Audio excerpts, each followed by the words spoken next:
Wellness Podcast with me, Tara Missildine, and my co-host, Amanda Kingsley.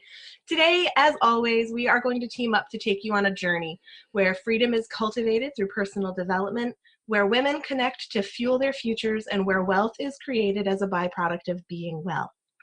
Hi, Amanda. Hello, hello, hello. So, as a measure of being fully transparent with everyone that might or might not listen to this episode, it is titled, Let's Talk Periods. Yay! So we're not necessarily going to dive into all the nitty gritty. You all know how it works, but I think what we're going to try to do is talk more from the personal development and entrepreneurial life, mom life perspective of what do we do when we get our periods? Because, it happens to the best of us. So before we do that, we'd like to share with you our gratitudes for today. Amanda, do you want to start? Sure. I don't know if I've shared this one, but I was just telling Tara that I am in all kinds of pain right now from my workouts, from my amazing, awesome trainer. So we do this sort of it's like circuit training / CrossFit-y. I don't know. It's just this incredible group training. And it's been such a good thing for me to be in that physical body as I grow all my heady, online-y, coachy business stuff. And yeah, I'm hurting today, but it feels good. Yeah, that's a good kind of hurt. Exactly. Okay, so my gratitude is also kind of physical, and that is I love fresh fruit. For some reason, I never really was a fruit person all that much. As a kid, I preferred savory things. But since Aria, she loves fruit. So I've really come to oh my gosh, just a perfectly ripe, juicy mango. And oh my gosh, we had this beautiful yogurt parfait this morning. Oh. It was so good. And it just makes it feel like spring and warmer weather is coming, and it just smelled so tropical and awesome. So it was it felt very indulgent and at the same time very healthy. So I love when those kinds of things overlap, indulgence and healthy and wellness. That's awesome. I was just, is it the keto diet that people are avoiding fruit probably because of all the sugars? And I was just reading something from a health coach who I really respect, who was like, please don't stop eating fruit. You have no idea how good fruit is for you. It's different than vegetables. You need to eat fruit. I understand your keto phase right now, but please eat fruit. I understand, but no. Okay, so and I guess that's a decent segue into our topic today, because we are talking periods. And I'm not I have a lot to say right now, because part of the reason that we decided to do this episode was because I mentioned that I actually called out sick from another responsibility that I had today that was extremely physical and kind of physically draining. And I have really, really bad cramps, and they've been bothering me for today is my second full day that I'm coming into these. I'm not going to call them debilitating, because obviously I can sit here and drink coffee and chat and try to take my mind off of it, but they're pretty hardcore. So when Amanda and I were talking, it was sort of from the perspective of well, when the heck do we actually honor these cycles of our bodies, and when do we push through them, and what helps us decide, and all of those things. So it came up as a great topic to bring to the podcast, right? Yeah, I think a lot, I don't know why, it's a thing that always comes to me, how do marathon runners some of them must be dead center middle of their period when they're running like that. I'm how do they do that? Yeah, putting aside the sciences, where extremely athletic women don't actually get their period sometimes. Yeah, I know, exactly. There's lots of birth control methods now that take your period away for long extended periods of time. But if you go au naturel, and every 28 days you're dealing with this very natural cycle, and you're sort of a middle of the road woman / mom / entrepreneur / who we are, what do you do? Or even watching my teenager and sports. I sometimes right. I watch her through sports, and I try and remember those days when you just didn't want to go to soccer practice because you were in it heavy. And yeah, when as women do we push through and just like, this will not stop us? And when do we go red tent style and just retreat and self-care and snuggle? And Yeah. my favorite approach to this, or like the biggest aha for me, came recently. And I know I've talked about Kundalini yoga a bunch on the podcast, and which I'm not doing right now, and I miss so much. But in Kundalini yoga, it's a lot of breathing work, right? It's a lot of breath work. And when you are bleeding, like it is said every single class, if you're bleeding and you literally breathe differently, like, and you honor where your body's at and what it can receive and what it can do. And you actually practice the entire practice differently if you are bleeding, very specifically. And it just felt so good to have someone be like, oh no, this is when you push, because Kundalini really do push your limits. It's amazing. Through breath work and through mindfulness, you really do push your body. But they're so conscious of when you're bleeding is not the time to push your body. It's not the time. Let the rest of the group sort of rise with you, rise for you, and just feed into that energy and take it a little slower. And I don't know, I was 38 when I figured that out, but it was like the most clear, like physical, like noticing of it for me. Like I really noticed how differently I felt because I was like doing mindful exercise versus like soccer practice or running or something. That is so fascinating. So what I noticed this morning, or actually it happened for me last night, because I sort of promised myself, like, you know, as a gentle little nudge, I promised myself that if you wanted to do the recording in the morning today and I still had cramps, that I would give myself permission, because it wasn't like I was bailing on some other responsibility because I didn't feel well.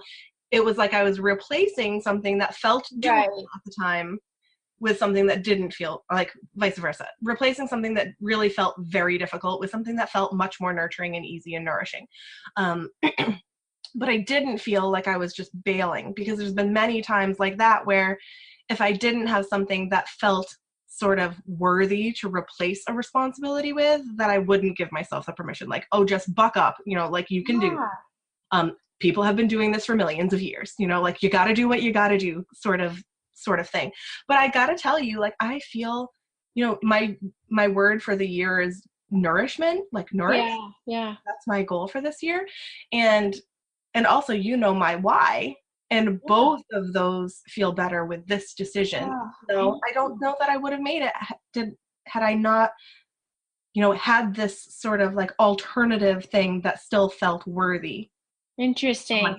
And why not? You know, like maybe you don't take a full 5 to 7 days off every month. Right. But what's wrong with taking one full day to read a book and take a bath? Well, maybe you don't want to take a bath. I wouldn't want to take a bath.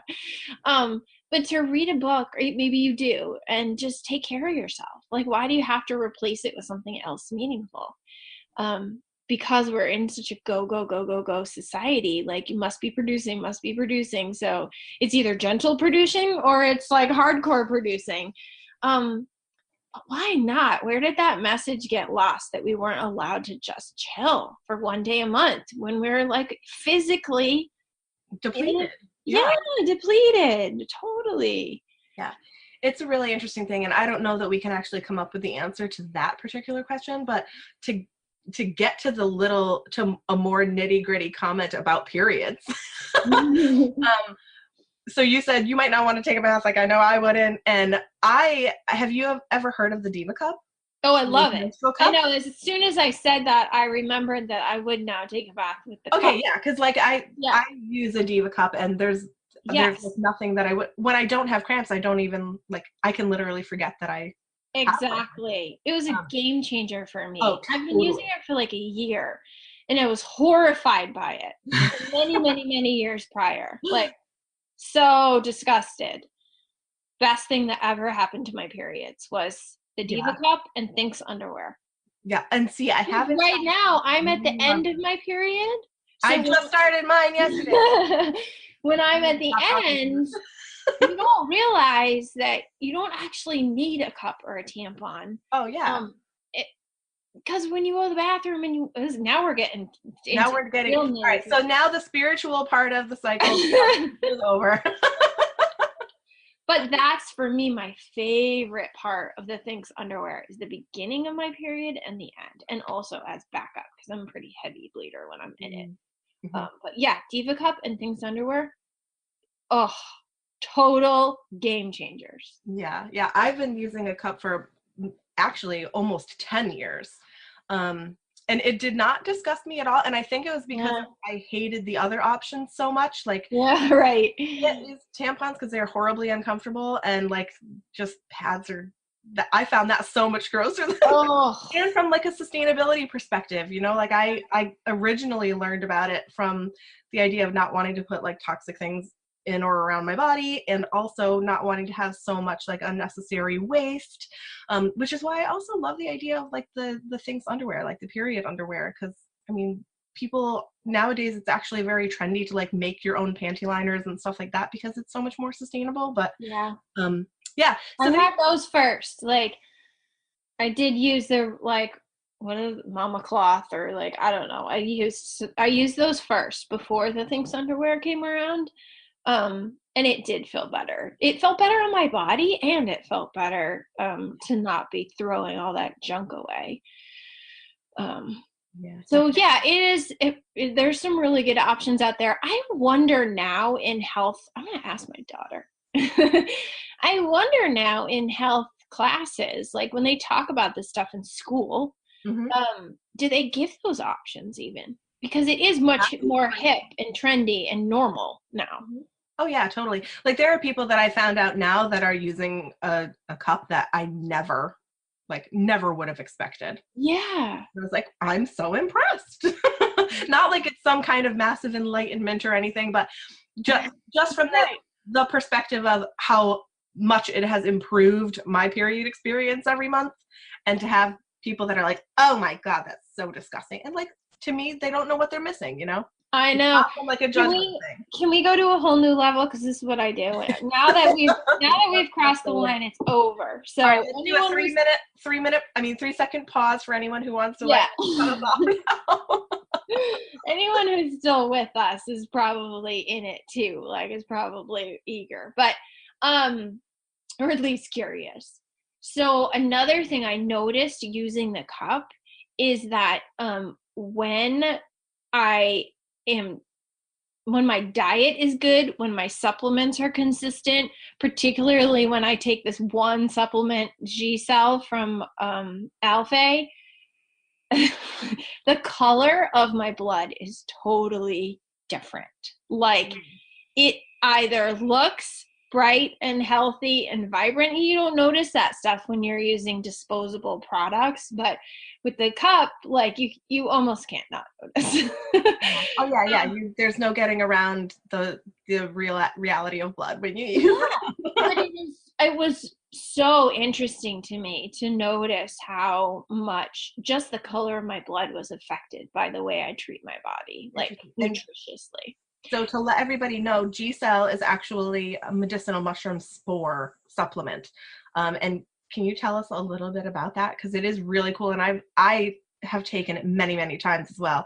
And I tend to take it like in bursts when I'm feeling like really depleted, or when I feel like it's kind of what I do too. But I actually just got rid of my first UTI, like pee in the blood, like blood in the pee. Holy blood comers. Oh my gosh. Yeah. Without antibiotics, and I'm not anti-antibiotics. So when there's blood in my pee, I like go get antibiotics. And I do get UTIs like every once in a while, like once or twice a year. And I used G-Cell this time, and it went away like within a less than 24-hour period. And I was like, oh my gosh, I took 3 of them. So yeah, it is Lingy spore product, and they use like ultrasonic technology to break the cell wall of the spore so that it absorbs into our body better. And then also cordyceps mycelium. It's a product that the company had worked on for 18 years. So it's like the only product that he's like, this is perfection of medicinal mushrooms. Cool. And it really just like is deep cellular nutrition. And you can look more up, but like that's the core of it. Well, we can put a link to some kind of. Yeah, absolutely. I want to do that for all of the other things that we've mentioned too in the show notes, because I hope you all have noticed our amazing show notes in the last like several episodes. We finally figured it out. We finally worked out all the kinks on those, and from now on they're going to be as awesome as we always intended them to be. Can I tell a funny story? Yes, of course. So we're driving, and I am really open with my kids about, everything really, but particularly periods. Like I don't shut the bathroom door when I'm my period versus like, when they're little, they come in. And so they switched to the cup, and that was like a process that my toddler son was a part of, which would never, like some people would never go there. But we're driving in the car the other day, and he says to me, Mom, how does your body keep the baby inside when you go pee or when you go potty? And I was like, oh, interesting question. And I was like, your body's really, really smart, and it knows how to keep the baby inside and let the pee and poop out. And he's like, you mean pee and poop and blood? See, that's the awesome thing about educated kids. Like, yep, you're right, bud. Lets it all out. But I just think, and how, this may be a thing that traumatizes him. Someday he's going to be like, oh my God, my mom totally talked to me about periods. But I'd rather that trauma than the trauma of like having no connection to what half the population goes through every month. And it's just normal and natural to me. And so it is now to him. And I just, I know a lot of, I'm happy to give you a connection there, because I'm also like, I don't make a point of sharing that experience with her. But she's aware, and we've actually talked about periods, and we've had these conversations, and I don't know, I seem to feel like there's not actually trauma involved in this right now for her. Like we're just presenting it at a time in their life when everything is like being learned about. And I think it's much more traumatic when you've been kept in the dark for 14 years and all of a sudden you realize like that you were totally clueless of what girls are going through, Yeah. Or for my girl, like I have no idea. I didn't start my period till I was 18 years old, and that's probably not going to happen for her. So who knows? I want her to be prepared and feel it's like kind of bringing it back to one of those empowerment conversations. And I think it's awesome that your son is going to know, because it also means that there's not going to be any like weird shock or dismay or anything like that. And his dad's super open too. Like Stuart knows when I'm going to get my period before I do. Like David's very open about it too. And, he's not weirded out by any part of the conversation or any of the happenings or. Yeah, exactly. I think it's good. What a fun conversation. I mean, I wish more of us were talking about this stuff. And I actually do. Let me say one more thing, because our timer is going to go off. But one thing I do love having a teenage daughter is that they talk so much more openly about this than we ever did. Like as soon as they get their periods, they all get period apps on their phones, and like which is weird. Like, what is the period app? Is it just tracking when your period is happening? Yeah, it tracks it and sort of gives you like updates on what your body's going through at certain times of the month. Oh, awesome. Yeah, it is. And I just think that's really cool. Like we definitely were not talking about periods in middle school with each other. Nope. I mean, maybe like I have mine, but that was the extent of the conversation. It wasn't like, it was really different awareness. So, and that's not, my daughter's not like all woo and spiritual like me. Like she would never go in like a women's circle or moon circle or red tent. That's what I was just gonna say, like woo like you, except you're like middle of the road woo. Yeah, I'm middle of the road woo. When it comes to she's super not into it. So it's like normal teen conversation, which I think is cool. Really that's cool. Really, really good. Yeah. I appreciate that as well. All right, so I would love, maybe I'll make this my ask. Are we like to the point in the timer where we're ready Yes, we are. for ask phase? Okay. Yep.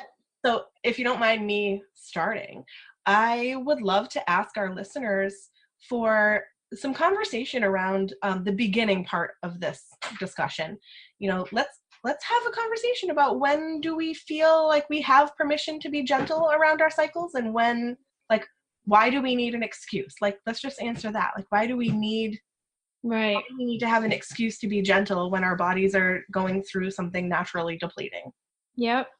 Yeah, that's definitely my ask, because it's something that I struggle with and I want to think more about. Yeah, and I'd be curious how, for those of you listening who are super in tune to nutrition and perhaps like Ayurveda, or like how do you nutritionally like nourish your body before or during your period? Like I do, it's like old school, but I totally eat more red meat, like, because I know that kind of iron piece and greens. Yeah, spinach and kale and all that. But yeah, like how do people at all sort of eat differently before and during their period? Yeah, great question. So that's a cool ask. I would love for everybody just to get involved in this conversation. Like we said, we want more people talking about it. So join in, and we will see you online until next time.